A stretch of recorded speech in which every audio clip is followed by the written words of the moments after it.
बहुत जल्दी श्री कृष्ण की प्राप्ति कराने में समर्थ हैं श्री तुलसी महारानी जी। प्रिया जी का बताया हुआ उपाय श्री वृंदा सखी, ये वृंदावन की अधिष्ठात्री देवी हैं। ये वृंदावन की पूरी व्यवस्था को देखती हैं। प्यारे जो के नित्य केली की व्यवस्था करती हैं और इनकी कृपा के बिना कोई वृंदावन में प्रवेश नहीं कर सकता। ये हमारी प्यारी जो की प्रिय सखी वृंदा सखी श्री तुलसी महारानी जी। चंद्रानना सखी ने कहा कि परम सौभाग्यदम राधे महापुण्यम वरप्रदम श्री कृष्ण श्यापि लभ्यर्थम, उनका तुलसी सेवनम मतम। मेरे मत में यदि तुलसी जी की सेवा की जाए, तुलसी जी का यदि स्पर्श हो जाता है, तुलसी जी का नाम कीर्तन किया जाता है, तुलसी जी को प्रणाम किया जाता है, तुलसी जी का वृक्ष लगाया जाता है, तुलसी जी को जल अर्पित किया जाता है और तुलसी दल से नित्य भगवत सेवा की जाए, तो बहुत जल्दी श्री कृष्ण प्रसन्न हो जाते हैं।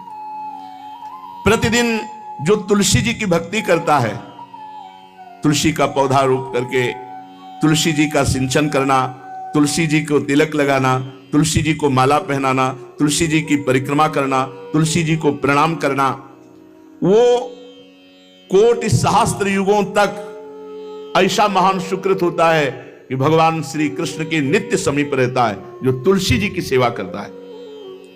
जब तक मनुष्य की लगाई हुई तुलसी की शाखा प्रशाखा बीज पुष्प सुंदर दल से तुलसी जी सुशोभित होती है, तब तक हजारों कल्पों में श्री हरिधाम में रहते हुए उसका कभी पुण्य नष्ट नहीं होता। जैसे एक दिन तो 1000 कल्प, 2 दिन 2000 कल्प, वो भगवान के नित्य धाम में महान सुकृत के बल से भगवत धाम में रहेगा जो तुलसी जी का पक्का मान लीजिए। जब स्वयं में थे तो तुलसी जी रोपण करके तुलसी जी का एक वन लगाया था और रोज नवीन नवीन मंजरी तुलसी दल लेकर प्रभु के चरणों में, कहीं ना कहीं तुलसी जी की कृपा हुई। वृंदावन, ये वृंदा अधिष्ठात्री देवी वृंदावन की है, इनकी कृपा के बिना। हे चंद्रादने, संपूर्ण पत्रों और पुष्पों को जो उतार करके सम्मान पूर्वक पहले प्रार्थना करनी चाहिए। हे वृंदा देवी, हे तुलसी जी, भगवान श्री हरि की पूजा के लिए या प्रियाजू की पूजा के लिए हम आपके कुछ मंजरी कुछ दल लेकर के सेवा करना चाहते हैं, आप कृपा करके मुझे दीजिए और फिर उतार लें। ऐसे नोचना नहीं, बहुत सम्मान से बहुत प्यार से, तो तुलसी जी प्रसन्न होते हैं। जो मनुष्य तुलसी दल से श्री हरि की पूजा करता है, कोई भी पाप उसका स्पर्श नहीं कर सकता। पूर्व में किया हुआ कोई भी पाप उसको दंड नहीं मिलेगा जो तुलसी जी की आराधना नित्य करता है। अब इतना जल भी ना चढ़ा दे, माल पुण्य हो जाए और तुलसी जी अंतर ध्यान अनुकूल जल, जैसे मान लो गमले पे हैं तो इतना बड़ा तांबे का रोज उससे चढ़ा, अब भर के लोटा चढ़ा दोगे 2-4 दिन में अंतर ध्यान हो जाएंगे तुलसी जी। बहुत विवेक से जरूरत है, मतलब भारी पुण्य होगा। अब इतना बड़ा लोटा रोज जल चढ़ाओगे तो 2-4 दिन में पीली होके अंतर ध्यान हो जाएंगे। इतना जल, अनुकूल जल चाहिए। एक तांबे का छोटा सा लिया, ऐसे रोज डालो, उसमें कोई फर्क नहीं, और गमला उठाकर धूप में विराजमान करो। सेवा का मतलब क्या है? जो तुलसी जी को जल अर्पित करके तुलसी जी की सेवा करता है, हरि चिंतन करता है, कभी कोई पाप उसका स्पर्श नहीं कर सकता। 100 भार सोना, 400 भार चांदी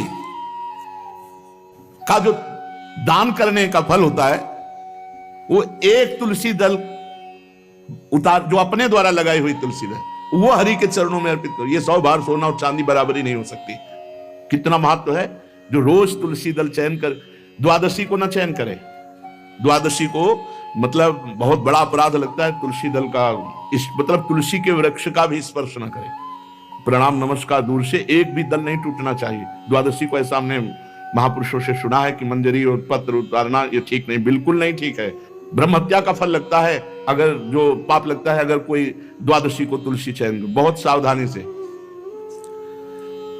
जिसके घर में तुलसी का बगीचा होता है, कई पौधे होते हैं, उसको कहीं तीर्थ जाने की जरूरत नहीं, उसका घर तीर्थ है जिसके घर में तुलसी के पौधे हैं। और यमराज कभी उस घर में किसी भी मरने वाले को लेने नहीं आएंगे जिसके घर में तुलसी। लगा लो भैया तुलसी लगा लो घर में, काहे कोई यमराज को आने दोगे? सबके घर में तुलसी। कितना सुंदर पहले था, घर में आंगन होते थे, आंगन में एक बहुत बड़ा, और फिर उसमें तुलसी जी, और फिर उसमें 2-4 नर्मदेश्वर और शालिग्राम ऐसे, और फिर घर का हर व्यक्ति जल चढ़ाना, प्रणाम करना, नमस्कार करना, कितनी पवित्र पद्धतियां हमारी थी। जब रसोई बने पहली गाय के लिए, फिर कुछ पक्षियों के लिए, फिर कोई संत महात्मा, कोई भिक्षु, ऐसा कितना पवित्र व्यवहार। यहाँ जैसे हमने देखा है, ये रसोई बन रही ना, तो धुआं नहीं खत्म होने पाता, वो ही सब अपवित्र किए हुए हैं, राक्षसी बुद्धि आती चली जा रही। तुलसी जी, ये भागवती को वस्तु हमें लगता है बालकनी तो होती है, बढ़िया बालकनी में एक ऐसा उठाने धरने वाला स्टैंड लोहे का रखो कि तुलसी जी को विराजमान कर दो। जिसके घर में तुलसी जी विराजमान होती है, उसके घर में यमराज कभी नहीं जाते। जो तुलसी जी का सेवन करता है, उसकी सारी कामनाएं तुलसी जी पूर्ण कर देती है। तुलसी जी को लगाना, तुलसी जी का पालन करना, तुलसी जी को सिंचन करना, तुलसी जी का दर्शन करना, तुलसी जी का स्पर्श करना, मनुष्य के द्वारा जो मन, वाणी और शरीर से पाप हो गए, सबको तुलसी महारानी क्षमा कर देती है, दग्ध कर देती है। पुष्कर आदि तीर्थ, गंगा आदि परम पावन नदियां, ये सब जो स्नान आदि, अवगाहन आदि करने का फल देते हैं, वो केवल तुलसी जी घर में विराजमान है, उसको फल मिल जाएगा। कितने बढ़िया। जो तुलसी जी की नवीन मंजरी प्रभु के चरणों में अर्पित करके प्रणाम करता है, वो चाहे कितना भी अपराध किए हो, वो कभी यमपुरी को नहीं देखेगा, कभी यमराज के पास नहीं जाएगा। जो मनुष्य तुलसी काष्ठ का घिसा हुआ चंदन लगाता है, उसके सारे संचित भस्म हो जाते हैं, और क्रियमाण जो वर्तमान, वो कभी उसको बांध नहीं सकते। तुलसी जी का काष्ठ का घिसा हुआ चंदन। जिसके घर में तुलसी की छाया होती है, वहां पितरों को अपने आप कल्याण प्राप्त हो जाता है। जो श्राद्ध करने से लाभ मिलता है पितरों को, घर में तुलसी लगा के, जो तुलसी की छाया, बड़ा वृक्ष, पितरों को तृप्ति मिलती है। चतुर्भुज ब्रह्मा जी सारंग धनवा श्री हरि के महामहिम स्वरूप की अनुभूति करने के लिए भी कहा है कि तुलसी जी का महान महात्म्य, अगर तुलसी जी का सेवन करे तो भगवान श्री हरि की महिमा को जान जाएगा। स्त्री हो या पुरुष, पुरुष नपुंसक नारीवा जीव चराचर कोय, सर्व भाव भज कपट तज मोहि परम प्रिय सोय। शरीर वर्दी है, हमारी पोशाक है, हम सब एक हैं, आत्मस्वरूप है, कुछ अलग नहीं है। शरीर केवल पांच भौतिक है तो सबका पांच भौतिक है, उसमें चिन्ह है स्त्री पुरुष के, बस। इसके लिए भगवान की आराधना निषेध थोड़ी है। जो स्त्री या पुरुष श्री तुलसी जी के काष्ठ के मन के बना के, जैसे छोटी कंठी या बड़ी माला धारण करता है, श्री कृष्ण उसके बस में हो जाते हैं। यह है तुलसी जी की महिमा। परम सुहाग श्री कृष्ण मिल जाते हैं, और कौन सी भी हमें उपलब्धि चाहिए। हे गोप नंदिनी, तुलसी जी का सेवन करने से श्री कृष्ण वश में हो जाते हैं। जो तुलसी की माला से नाम जप करता है, काउंटर वाली बात तो स्मृति के लिए पढ़ाई है, हम निषेध नहीं करते, नहीं बहुतों के भजन बंद हो जाएंगे, पर हम इतनी महिमा जरूर बता देते हैं कि तुलसी माला से जो नाम जप किया जाता है, उससे आध्यात्मिक सिद्धि बहुत जल्दी होती है। गुरुदेव भगवान कहते जो अंगुलियों से रगड़ होती है मन का से, उसमें आध्यात्मिक ऊर्जा शक्ति तुलसी माला से। प्लास्टिक पर भाई करो, निषेध नहीं कह रहे, बंद हो जाएगा वो भी राधा राधा कहना, वो हमें बंद नहीं करना। हम कह रहे हैं तुम जैसे बने वैसे करो, लेकिन माला का बहुत बड़ा प्रभाव है। तुलसी परम पवित्र भगवान श्री हरि की प्रिया, और उनके काष्ठ को जब हम ऐसे ऐसे नाम के साथ, तो विशेष ऊर्जा शक्ति, आध्यात्मिक शक्ति हमें जागृत होती है। हो सके जिनको ऐसा बन सके तो छोटी एक वो आती है सुमिरनी, उसको रख लो, अपनी जेब में रख लो, उससे करो। और नहीं है तो भैया तुम इसी से करो, नाम जप करो, भाव को भाव न खालसो, नाम जपत मंगल दिस दसो। सुंदर सुंदर तुलसी जी के वृक्षों के समीप बैठ करके जो अनुष्ठान किया जाए वो बहुत लाभदायक। श्रीमद् भागवत का, गोपाल सहस्त्र नाम का कोई भी पाठ तुलसी जी के समीप विराजमान करके किया जाए। आचार्य को बुला करके तुलसी पूजन करना चाहिए। विविध प्रकार के अनुष्ठान, अरे तभी तो सब मंगल होता है। पहले था, हमने देखा है, 4 बजे माताजी दरवाजे के सामने लीपती, रोज का काम। जो पुराने घरों में देहरी के आगे आके 4 बजे लीप करके वहां अपना चौक पूर के दीपक जला, क्या पवित्रताएं थी, क्या मंगल था।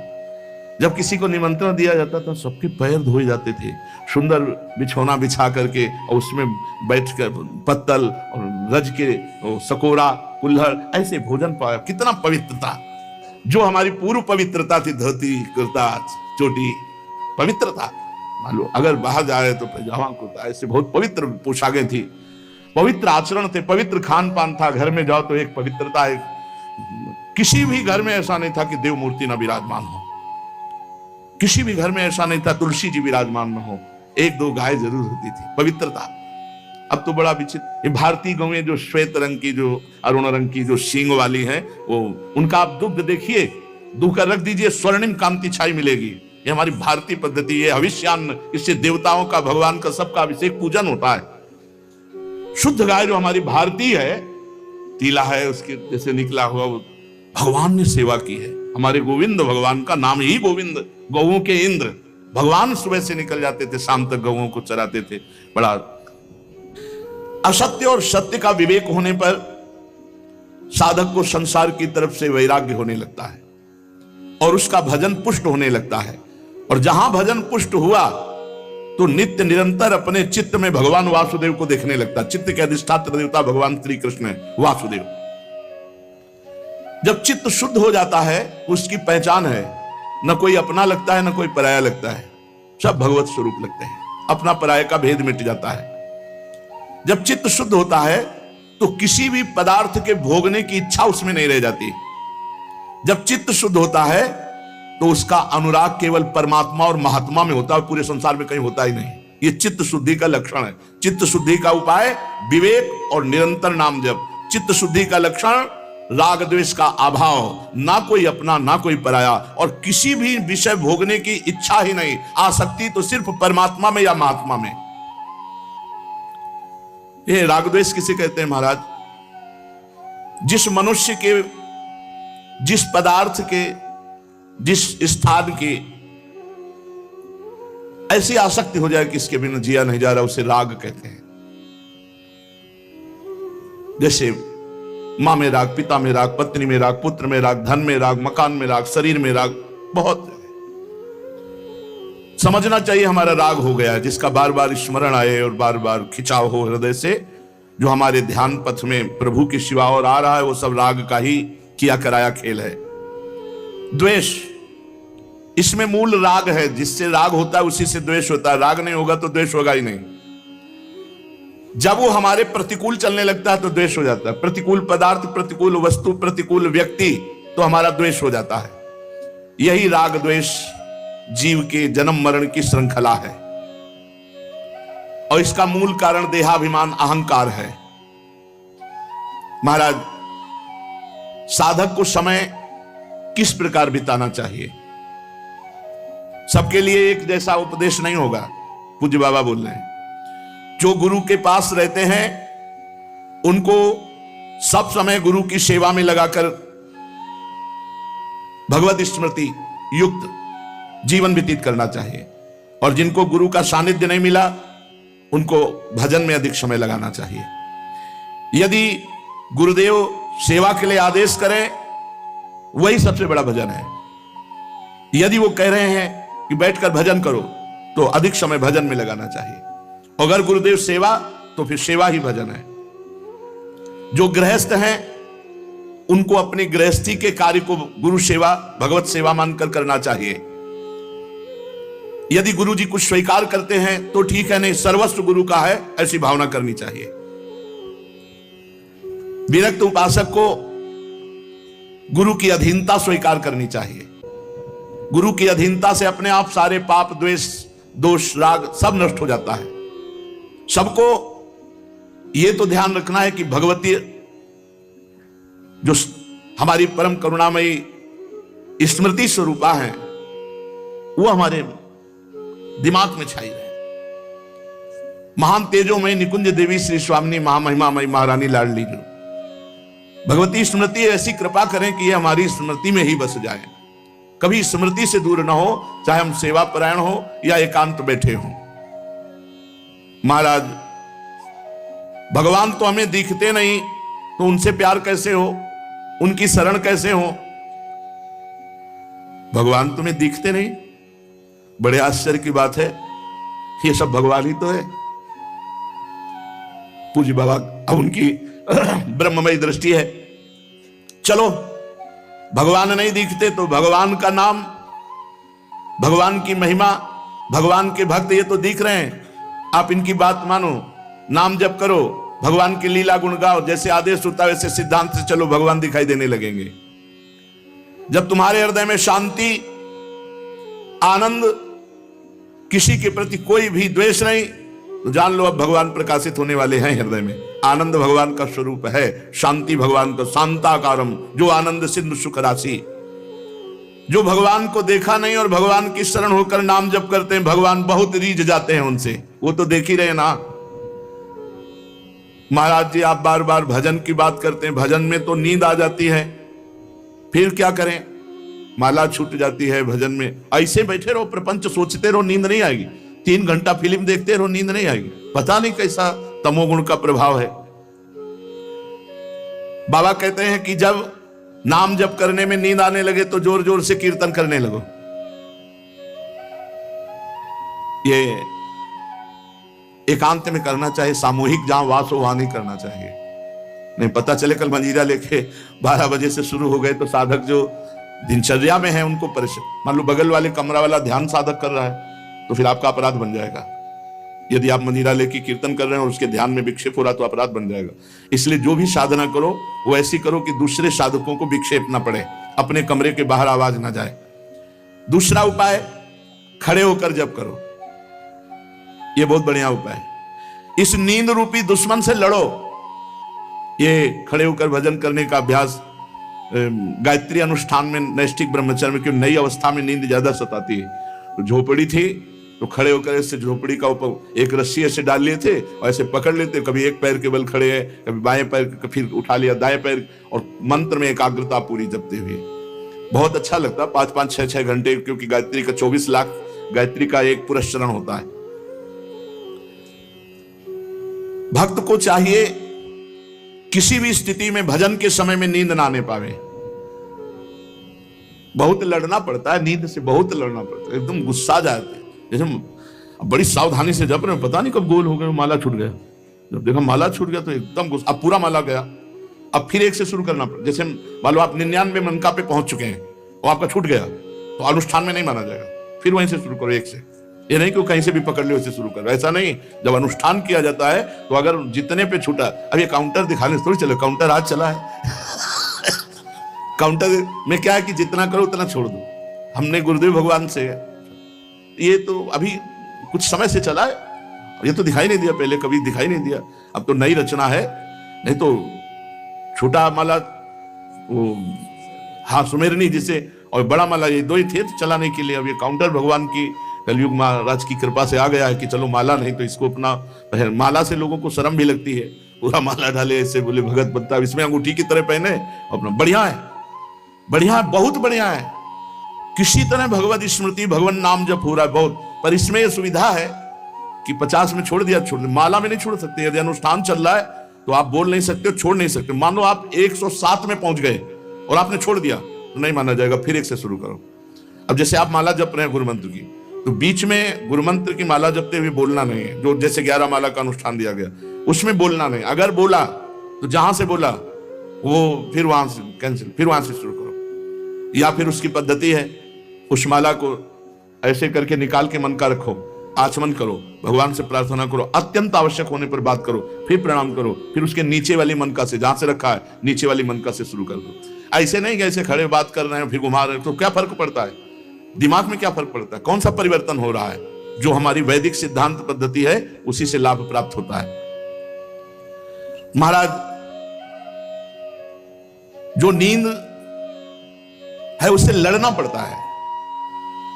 भजन करना बहुत ऊंची बात है, इसलिए हमको खड़े हो जाना पड़े, टहलना पड़े, हमें नाम जप करना, हमें मंत्र जप करना। उस समय नींद नहीं आनी चाहिए। अभ्यास बहुत बड़ी ताकत होती है। आंख मूंद के ठीक लक्ष्य पे गोली मार दे जिसका अभ्यास है, और अपने अभ्यास नहीं किए तो कुछ नहीं होने वाला। अभ्यास योग युक्तेन चेतसा नान्यगामिना। आज भी वही दिनचर्या है जो बाल्यावस्था से गुरुजनों ने सिखाई थी, वैसी दिनचर्या।